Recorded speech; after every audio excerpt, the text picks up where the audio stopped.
Syria में Islamic विद्रोहियों ने 24 सालों से चले आ रहे राष्ट्रपति बशर अल असद के शासन को उखाड़ फेंका है। राष्ट्रपति बशर अल असद ने परिवार के साथ भागकर रूस में शरण ली है। इसके साथ ही सीरिया में 5 दशक से चले आ रहे असद परिवार के युग का अंत हो गया। सीरिया में असद शासन का खात्मा ऐसे वक्त में हुआ जब माना जा रहा था कि उन्होंने विद्रोह पर काबू पा लिया है। सीरिया में असद सरकार के तख्ता पलट की सबसे बड़ी वजह रही कि उनके सबसे भरोसेमंद साथी ईरान ने उन्हें इस बार अकेला छोड़ दिया।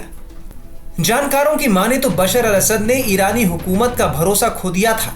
कई मीडिया रिपोर्ट्स में बताया गया है कि ईरानी विदेश मंत्री ने असद को साफ कर दिया था कि तेहरान अब उनके शासन का समर्थन करने के लिए और सेना नहीं भेज सकता। बता दें कि ईरान के विदेश मंत्री अब्बास अराक्ची ने इसी महीने की शुरुआत में दमिश्क का दौरा किया था। उनका दौरा एलेप्पो पर विद्रोहियों के कब्जे के ठीक बाद हुआ था। उस दौरान भी अराक्ची ने असद को साफ कर दिया था कि ईरान अब उनके लिए सेना भेजने की स्थिति में नहीं है। हालांकि ईरानी विदेश मंत्री ने असद शासन की इतनी जल्दी पतन पर हैरानी भी जताई है। ईरान की मसूद पेजेश्कियान की सुधारवादी सरकार के करीबी सईद लेजाद के हवाले से फाइनेंशियल टाइम्स ने अपनी रिपोर्ट में कहा है कि असद सहयोगी से ज्यादा बोझ बन गए थे, जिसका मतलब है कि उनका वक्त खत्म हो गया है। उनका बचाव करना अब उचित नहीं था, भले ही ईरान को इससे बड़ा झटका लगा होगा। असद का समर्थन जारी रखना बिल्कुल भी समझदारी नहीं थी। बताया जा रहा है कि ईरान में असद को लेकर लंबे समय से निराशा थी। 1 साल से ज्यादा समय से साफ हो चुका था कि उनका समय बीत चुका है। उधर असद सरकार का तख्तापलट करने वाले संगठन HTS के नेता अबू मोहम्मद अल जुलानी की जीत के बाद उसकी पहली प्रतिक्रिया सामने आई है। जुलानी ने अपना विजय भाषण राजधानी की उम्मेद मस्जिद से दिया और अपने इरादे लोगों के सामने साफ कर दिए। रविवार को अपने विद्रोही समूह हयात तहरीर अल शाम के राजधानी पर कब्जा करने के कुछ ही घंटों बाद दमिश्क पहुंचे जुलानी ने उम्मेद मस्जिद में अपनी स्पीच दी। जुलानी ने ऐलान किया कि विद्रोहियों ने अत्याचारी बशर अल असद की सरकार को गिरा दिया है। जुलानी ने उम्मेद मस्जिद में इकट्ठा हुई भीड़ से कहा कि असद शासन ने अपने ही हजारों नागरिकों को अन्यायपूर्ण तरीके से और बिना किसी अपराध के कैद कर लिया है। हम सीरियाई लोग इस देश के असली मालिक हैं।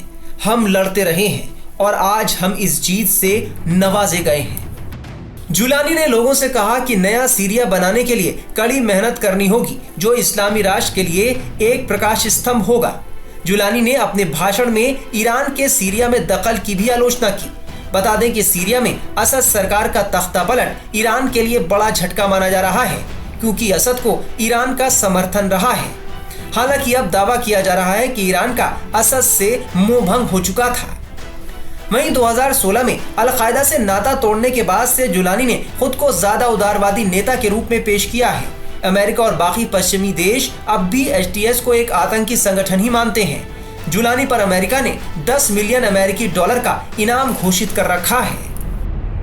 कई कारण हैं। 2011 से वहां पे एक तरह से देखा जाए तो गृह युद्ध चल रहा था।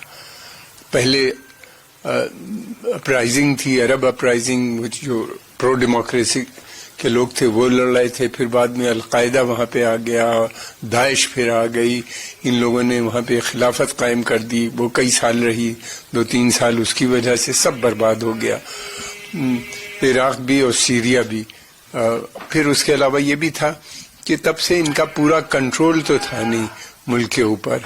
कभी कहीं प्रॉब्लम थी, कभी कुर्दिश की प्रॉब्लम थी, तो कभी ये मिलिटेंट ग्रुप इदलिब सिटी में काफी स्ट्रांग थे। फिर इनका इंटरवेंशन बराबर रहता था। टर्की और इजराइल लगातार पिछले कुछ दिनों से हम देख रहे हैं बॉम्बिंग कर रही थी। इनके जितने वेपन डिपो थे उसको बहुत से अधिकतर को उसने डिस्ट्रॉय कर दिया था।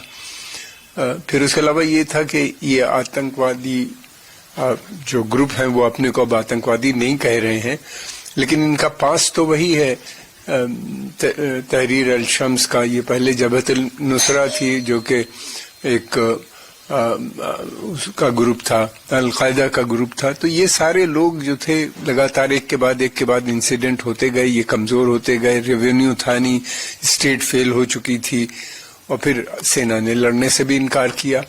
अधिकतर लोगों ने उनको लगा कि वो सेना अपने ही लोगों को मार रही है, तो वो उसमें डिसर्शन शुरू हो गया और उनका पतन हो गया। जुलानी को एक अंतर्राष्ट्रीय आतंकी माना जाता है। हालांकि सीरिया के तख्ता पलट के बाद उसने अपनी छवि बदलने के लिए अपनी पगड़ी उतार दी और वो अब ब्लेजर पहने इंटरव्यू देता नजर आ रहा है। अगर ये आतंकवादी ग्रुप इराक में आते हैं तो मैं समझता हूँ कि कोई खतरा बन सकता है, और वहां पे तेल की सप्लाई है, वहां पे एक दोबारा से अराजकता फैलती है, तो वो एक खतरे का विषय बन सकता है। और अगर ये सीरिया के अंदर सीमित रहते हैं और वहीं पे इनके आपस में झगड़े होते हैं या एक स्टेबल गवर्नमेंट बनाते हैं, तो इमीडिएट इतना खतरा नहीं होगा भारत को। हाँ, इससे पहले की जो हुकूमत थी वो सेकुलरिज्म पे विश्वास था उसका, हालांकि थे वो भी काफी डिक्टेटोरियल रिजीम थी, तानाशाह की तरह काम करते थे। अब देखना ये है, लगता है ऐसा कि एक तानाशाह को दूसरा तानाशाह तो कहीं रिप्लेस नहीं कर रहा, इस बात का खतरा जरूर नजर आता है। सर, बात करें अमेरिका के डोनाल्ड ट्रंप की, ट्रंप के बयान पे हमारी लड़ाई नहीं है, यहाँ से अंतर्राष्ट्रीय प्रधानमंत्री जीत जा सकती है। देखिए, ये ट्रंप साहब को कोई जरूरत नहीं लड़ने की, उनका काम मैं समझता हूँ कि जो संगठन थे वहां के ऊपर, तहरीर अल शम्स जिसने बशर अल असद को हटाया है सत्ता से, उन्हीं ने कर दिया। और दूसरी बात यह है कि अमेरिका की बेसिक पॉलिसी जो थी रिजीम चेंज की थी, तो रिजीम चेंज हो ही गया। अब उनके माध्यम से अब ये देखना है कि आने वाली रिजीम के किस तरह के संबंध होते हैं अमेरिका के साथ। सर, पश्चिम एशिया के लिए इसका क्या व्यापक हो सकता है? बहुत बड़ा असर पड़ेगा पश्चिम एशिया पे। पश्चिम एशिया पे एक तो असर इसका सबसे ज्यादा पड़ेगा कि इराक के ऊपर सबसे ज्यादा, इराक बिल्कुल इसके बॉर्डर इस पे मिलते हैं, और दूसरी तरफ लेबनान के ऊपर बॉर्डर पर के ऊपर असर पड़ेगा। ईरान के ऊपर बहुत बड़ा असर है क्योंकि जो ईरान की पॉलिसी थी आर्क ऑफ रेसिस्टेंस की, तो वो तो बहुत ही कमजोर, उसको एक बहुत बड़ा धक्का लगा है, इसलिए कि हिजबुल्लाह काफी कमजोर हो नजर आ रहा है, लंबी लड़ाई लड़ रहा है इजराइल के साथ। अब उसकी सप्लाई सपोर्ट बेस भी कम हो जाएगा, क्योंकि बीच में सीरिया आ गया। पहले उनकी लगातार सप्लाई बनी रहती थी ईरान के साथ, ईरान वाया इराक।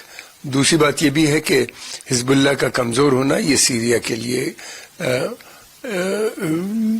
और लेबनान के जो अपोजिशन ग्रुप है उनके लिए तो वो अच्छी बात वो लोग अच्छा समझते हैं मगर ईरान के लिए एक बड़ा सेटबैक नजर आता है।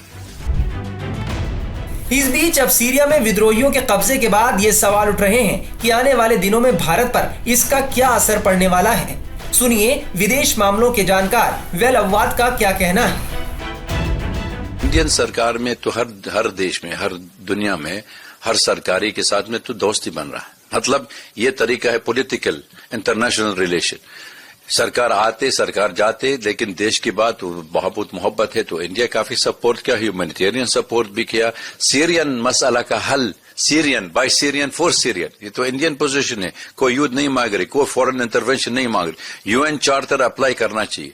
लेकिन शुरू से हमारा देश में फॉरेन इंटरवेंशन हो गया, इजराइल अटैक हो गया, लीबिया ईरानियन आ गया था, रशियन भी आ गया, तुर्किश भी आया था, अरब फोर्सेस भी आया, सबको सीरिया के लिए तोड़ने के लिए तैयार है। इंडिया मेंटेन अ डिस्टेंस, ये तो सब सारी दुनिया का मालूम हो गया, इसलिए रिलेशन विल रिमेन। लेकिन जो खतरनाक है, जो ये अभी तो जब तक आईएस आया था इधर, पूरी अलकायदा वाली लोग थे वहां पर सीरिया के अंदर, वो काफी हिंदुस्तान वाले लोग भी आया था। ये मतलब 200 कम से कम 200 इंडियन भी आ गया वहां पर, इसलिए थोड़ा से डर लगता है ये इट विल बी क्या महब ऑफ टेररिज्म। जिहादिस्ट कल्चर शुरू हो गया, जैसे अफगानिस्तान, इराक, अभी सीरिया भी दोबारा होना चाहिए। तो वी डोंट नो, अगर ये तो सरकारी सेक्युलर आउटलुक है, रिलीजियस आउटलुक है, किसी को मालूम भी नहीं है। क्योंकि जैसे बांग्लादेश कर दिया था, जैसे अफगानिस्तान भी किया था, दुनिया का देख रहे के लिए पब्लिक ओपिनियन ये देख लो बहुत मॉडरेट है। लेकिन हमको मालूम है you can change the clothes of the person, लेकिन बाकी वही है, the person will remain the same, ideology is the same. तो इसलिए हम लोग कहते हैं India should watch and see cautiously ये तो टेररिज्म नहीं होना चाहिए दोबारा, क्योंकि इंडिया सबसे बड़ी देश में, सबसे पहले वाले देश में, तो उन्होंने ड्राफ्ट भी किया था compact for the comprehensive fight against terrorism, तो यूएन भी जमा किया था ड्राफ्ट के लिए, लेकिन किसी का एक्सेप्ट नहीं किया। तो इसलिए terrorism, revival of terrorism is on the card, because vested interest nation, उनके लिए they use terrorism as a tool to achieve their political objective. फिलहाल बशर अल असद इस वक्त रूस में है। सीरिया में विद्रोहियों के सड़क पर उतरने के बाद बशर अल असद को अचानक देश छोड़कर भागना पड़ा था।